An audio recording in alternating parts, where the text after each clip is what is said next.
एक छोटे से गांव में नैना नाम की लड़की रहती थी। नैना के परिवार में उसके माता पिता और उसका एक बड़ा भाई था।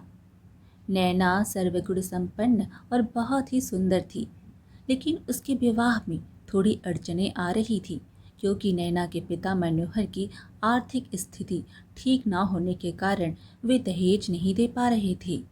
नैना के माता पिता उसकी शादी को लेकर काफ़ी परेशान रहा करते थे। फिर एक दिन नैना को देखने लड़के वाले आए। लड़के के पिता ने मनोहर से कहा, भाई साहब, हमें आपकी लड़की पसंद है। मनोहर ने कहा, जी यह तो बहुत अच्छी बात है। अगर आपको हमारी लड़की पसंद आ गई है तो कृपा करके कुछ लेन देन की बात हो तो वह भी हमारे सामने रख दीजिए, क्योंकि मैं बहुत गरीब हूँ। मेरे पास मेरी लड़की के अलावा आपको देने के लिए और कुछ नहीं है। लड़के के पिता बोले, अरे भाई साहब, ऐसी कोई बात नहीं है। हमें भी यह दहेज प्रथा बिल्कुल पसंद नहीं है।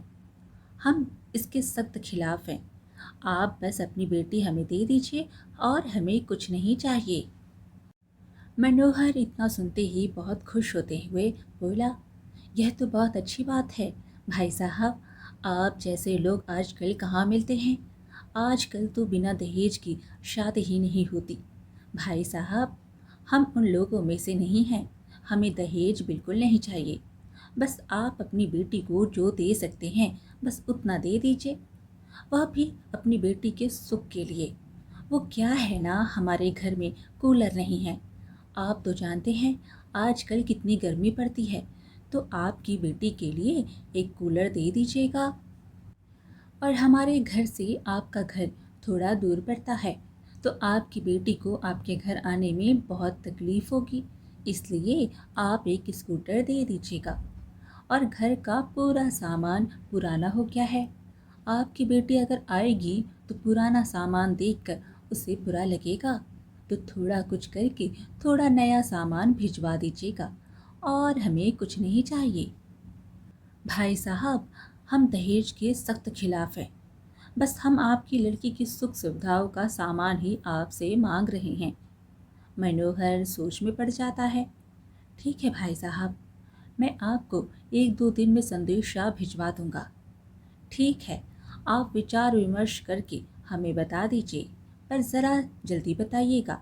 हमारे लड़के के लिए बहुत से रिश्ते आकर खड़े हैं, लेकिन हमें अच्छी संस्कारी बहू चाहिए थी, इसलिए हम आपके यहाँ आए थे। वरना हमारे बेटे के लिए लाखों रुपए दहेज देने के लिए भी तैयार हैं। इतना कहकर लड़के वाले वहाँ से चले जाते हैं।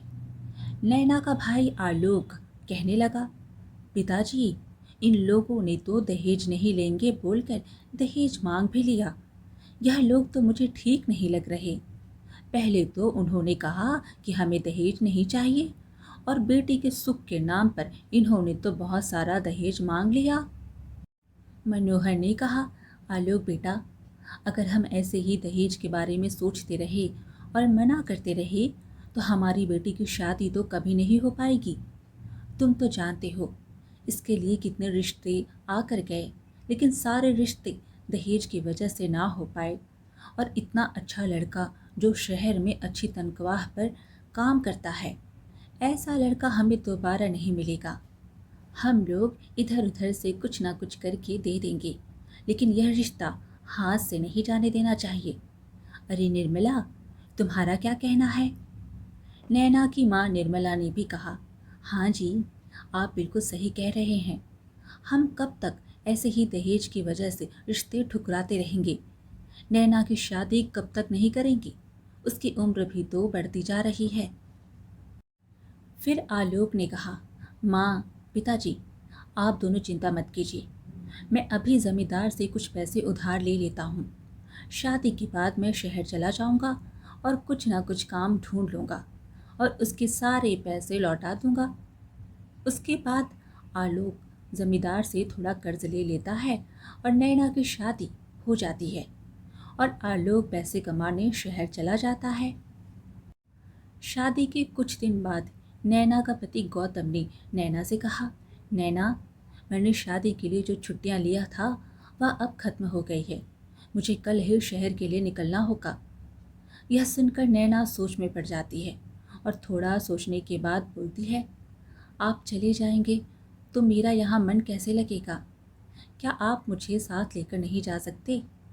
गौतम ने कहा, नहीं नैना, मैं तुम्हें अभी साथ लेकर नहीं जा सकता।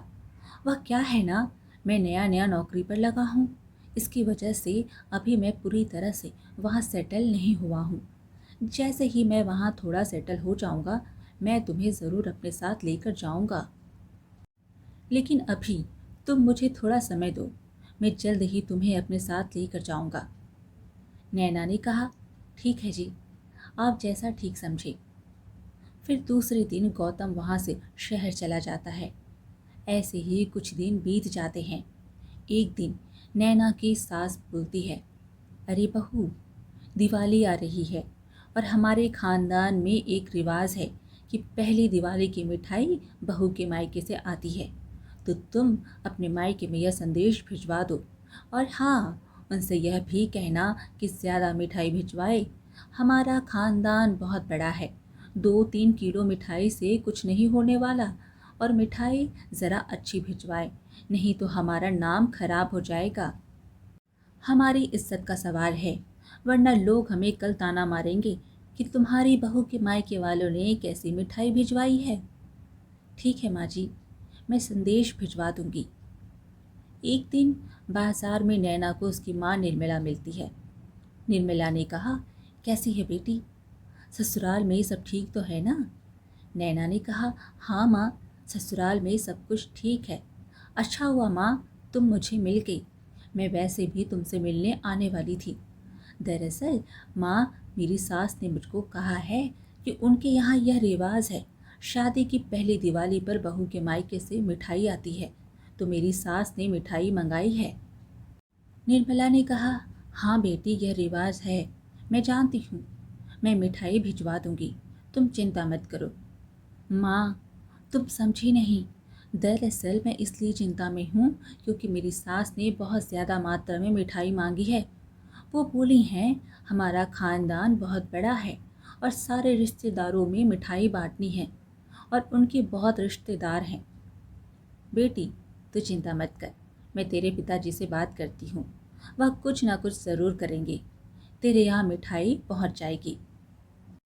बेटी, अब तो घर जा, बहुत समय हो गया है, तेरी सास तेरी राह देख रही होगी। जी माँ, मैं चलती हूँ, आप अपना ख्याल रखिएगा। फिर निर्मला घर जाकर मनोहर को सारी बातें बताती है।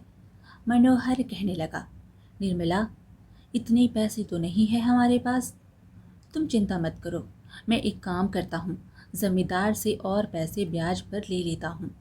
हमें कुछ भी करके नैना बिटिया के घर मिठाइयाँ भिजवानी ही होगी, नहीं तो वह हमारी बच्ची को बहुत बुरा भला कहेंगे। उसकी सास उससे इस बात के लिए ताने मारेगी। हाँ जी, आप बिल्कुल सही कह रहे हैं, लेकिन ज़मींदार हमें और पैसे ब्याज पर देगा क्या? क्योंकि हमने उनसे पहले भी कर्ज लिया है और वह अभी तक चुकाया नहीं है।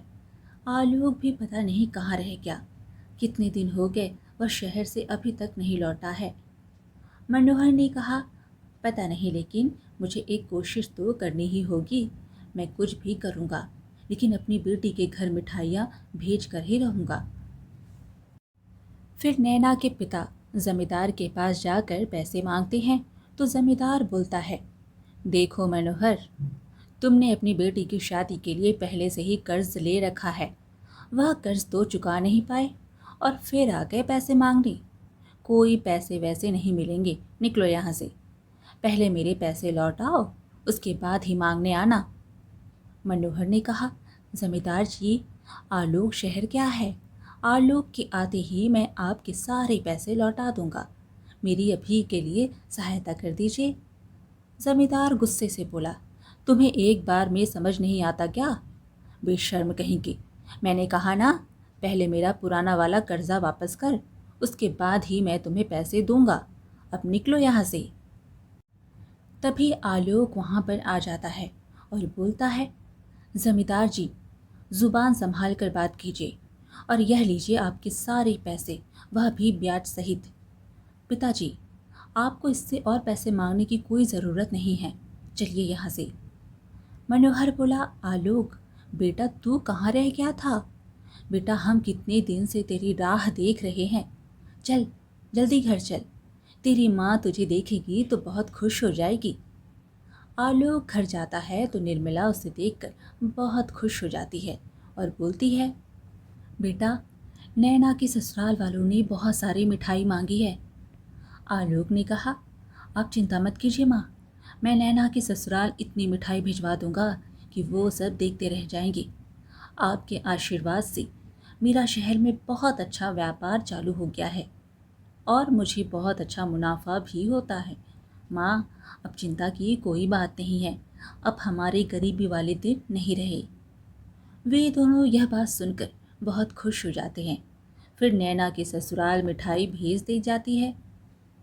इतनी सारी मिठाई देखकर नैना की सास दंग रह जाती है और सोचती है, इतनी सारी मिठाई, बहू के घर वाले तो बहुत गरीब हैं, फिर इतनी सारी मिठाई के लिए उनके पास पैसे कहाँ से आए? कुछ तो बात है।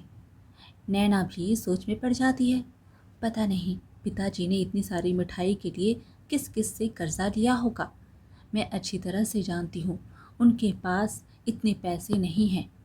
पता नहीं मेरी वजह से मेरे माँ बाप को और कितनी तकलीफ़ झेलनी पड़ेगी। फिर कुछ दिन ऐसे ही बीत जाते हैं और एक दिन नैना अपने मायके जाती है। नैना अपने मायके पहुँचते ही बोली, अरे यह घर हमारा है, इतना अच्छा और यह कैसे हो गया? माँ आपने कब घर बनवा लिया? निर्मला ने कहा, यह तेरे भैया का कमाल है बेटी। आलोक शहर में व्यापार कर रहा है, उसे बहुत अच्छा मुनाफा होता है। यह सब आलोक ने ही किया है और तुझे जो मिठाइयाँ भेजी थी वह भी आलोक ने ही भेजी थी। नैना खुश होते हुए बोली, माँ मैं आज बहुत खुश हूँ। मुझे तो आपकी चिंता हो रही थी कि पता नहीं पिताजी ने मिठाइयों के लिए पैसे कहाँ से लिए होंगे। मैं बहुत खुश हूँ, आखिरकार आपके अच्छे दिन आ ही गए। ऐसा घर तो हमारे पूरे गांव में भी नहीं है माँ। हाँ बेटी, भगवान की कृपा है। इधर नैना की सास को उसके एक रिश्तेदार मिलती है और कहती है, अरे गौतम की माँ, तुम जानती हो तुम्हारी बहू के मायके वाले तो बहुत अमीर हो गए हैं। सुना है गांव में बहुत बड़ा घर बनाया है और ऐसा घर जो पूरे गांव में किसी का नहीं है। सुना है तुम्हारी बहू का भाई बहुत अच्छा कमाता है और शहर से बहुत पैसे लेकर आया है। नैना की सास चौंकते हुए बोली, क्या बात कर रही हो? हाँ मैं बिल्कुल सच कह रही हूँ, यकीन नहीं आता तो अपनी बहू से पूछ लो। अच्छा ये बात है, वही मैं सोचूं इन भिखारियों के पास इतनी सारी मिठाई के लिए पैसे कहाँ से आए। मुझे कुछ ना कुछ करके उनके पास से और पैसे निकलवाने होंगे। फिर कुछ दिन ऐसे ही बीत जाते हैं। नैना अपने ससुराल लौटने के बाद उसकी सास बोलती है, अरे बहू मेरे गहने नहीं मिल रहे हैं, मेरे गहने कहाँ हैं? नैना बोली, माँ जी मुझे क्या पता आपके गहने कहाँ हैं, आपके गहने तो आपके कमरे में ही होते हैं। झूठ मत बोल बहू, मुझे अच्छे से पता है तूने ही लिए हैं। माँ जी मैं झूठ क्यों बोलूँगी और भला मैं आपके गहने क्यों लूँगी?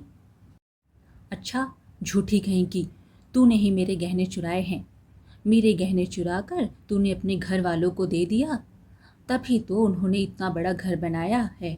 तुझे शर्म नहीं आती? ससुराल से पैसे गहने चुराती हो और अपने मायके वालों को देती हो। वही तो मैं सोचूं उन भिखारियों के पास इतने पैसे कहाँ से आ गए।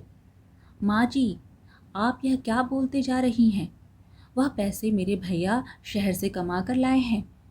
यह सब झूठ है, तूने मेरे ही गहने चुरा कर उन्हें दिए हैं। नैना की सास नैना की एक बात तक नहीं सुनती और उसे घर से निकाल देती है। नैना रोते हुए अपने मायके जाती है और उन्हें सारी बात बताती है। मनोहर नैना को समझाते हुए कहते हैं, तू चिंता मत कर बेटी, मैं तेरे सास ससुर से बात करता हूँ। फिर मनोहर और आलोक नैना के ससुराल जाते हैं और वहाँ अपनी बात रखते हैं। यह क्या है समधी जी, मेरी बेटी से ऐसी क्या भूल हो गई जो आपने उसे घर से निकाल दिया? नैना की सास बोली, अरे वाह, एक तो चोरी ऊपर से सीना चोरी। तुम्हारी बेटी ने हमारे घर चोरी की है, मेरे गहने चुराए हैं और आप ही को दिए हैं, और हिम्मत तो देखो, ऊपर से मुंह उठाकर चले आए कि मेरी बेटी ने क्या किया है। मनोहर ने कहा, आप यह क्या कह रही हैं समधन जी? मेरी बेटी चोर नहीं है। हमने उसे अच्छे संस्कार दिए हैं, वह ऐसा कुछ नहीं कर सकती। और रही हमारी बात, तो सब जानते हैं कि यह पैसे मेरे बेटे ने कमाए हैं। नैना की सास बोली, वह मैं कुछ नहीं जानती। अगर अपनी बेटी की शादी बचाना चाहते हो तो मुझे मेरे गहने लौटा दो, नहीं तो मेरे गहने के पैसे मुझे दे दो, वरना अपनी बेटी को अपने घर पर ही रखो। मनोहर ने कहा, आप ऐसा कैसे कर सकती हैं समधन जी, जबकि मेरी बेटी की कोई गलती भी नहीं है। नैना की सास बोली, मुझे जो कहना था मैंने कह दिया, अब आप यहाँ से जा सकते हैं। अगर आपकी बेटी की शादी बचानी है तो आपको मुझे पैसे देने ही होंगे, नहीं तो कोई ज़रूरत नहीं है, उसके लिए यहाँ कोई जगह नहीं है। तभी आलोक ने कहा, ठीक है, मैं कल आपको आपके पैसे दे दूँगा। मनोहर ने कहा, आलोक बेटा, यह तू क्या बात कर रहा है? आलोक ने कहा, मुझ पर भरोसा रखिए पिताजी, मैं सब ठीक कर दूँगा। फिर दूसरे ही दिन आलोक नैना को लेकर उसके ससुराल जाता है और उसकी सास को पैसे दे देता है।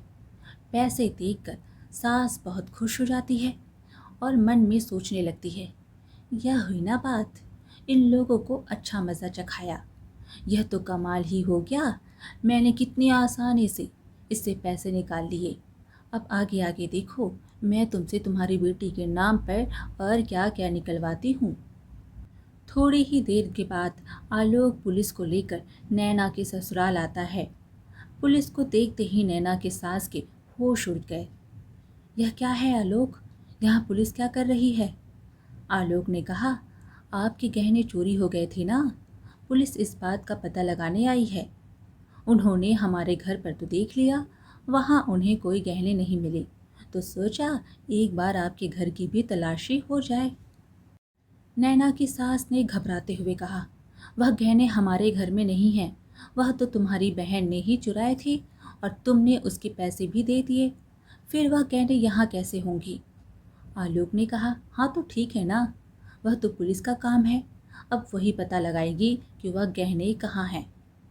नैना की सास बहुत मना करती है, लेकिन पुलिस घर की तलाशी करती है और वह गहने नैना के सास के कमरे में ही मिल जाते हैं।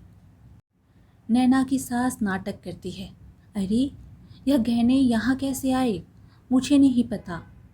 नैना ने कहा, क्यों झूठ बोल रही हो माँ जी, गहने आप ही के पास थी, आपने जानबूझकर मेरे घर वालों से पैसे निकलवाने के लिए यह सब नाटक रचा। तभी आलोक ने कहा, आपको शर्म आनी चाहिए, अगर आपकी कोई बेटी होती और उसकी सास उसके साथ यह सब करती तो आपको कैसा लगता? मेरी बहन भी तो किसी की बेटी है, ज़रा उसके माँ बाप के बारे में भी सोचा होता। आपने जो जो मांगा हमने सब दिया, क्योंकि हम हमारी बेटी की खुशी चाहते थे। उसकी खुशियों के लिए हम सब करने के लिए तैयार हो गए, लेकिन आप इस बात का फ़ायदा उठा रही हो। बेटी की खुशियों के लिए एक पिता क्या कुछ नहीं करते, ताकि उनकी बेटी को ससुराल में कोई तकलीफ़ ना हो, वह खुशी से रह सके, और आप जैसे लोग उन्हें मजबूर करते हैं। आलोक की बातें सुनकर नैना की सास का सर शर्म से झुक जाता है और वह बोलती है, नैना बेटी, मुझे माफ़ कर दे, मुझसे गलती हो गई, भगवान ने मुझे कोई बेटी नहीं दी, अगर दी होती तो शायद मैं आज ऐसा कदम नहीं उठाती, मैं तुझे समझ ही नहीं पाई, मुझे माफ़ कर दे बेटी, अब मैं तुझे अपनी बहू नहीं अपनी बेटी बना कर रखूँगी, तुझे यहाँ किसी बात की कोई तकलीफ़ नहीं होगी, मैं वादा करती हूँ, मुझे एक मौका दे दे बेटी, मुझे माफ़ कर दे। नैना ने कहा, माँ जी, आपको आपकी गलती का एहसास हो गया, यही बहुत है मेरे लिए, मुझे और कुछ नहीं चाहिए। मैं आपको सास नहीं अपनी माँ समान ही मानती हूँ, और इस तरह से माफ़ी मांगकर मुझे शर्मिंदा मत कीजिए। भैया, आपका बहुत बहुत धन्यवाद। तो इस तरह से नैना की सास में बदलाव आया और नैना अपने ससुराल में खुशी खुशी रहने लगी। आज की कहानी यहीं पर समाप्त हुई। फिर मिलेंगे एक और कहानी के साथ। कहानी पसंद आए तो लाइक शेयर ज़रूर करें और चैनल को सब्सक्राइब करना बिल्कुल ना भूलें। धन्यवाद।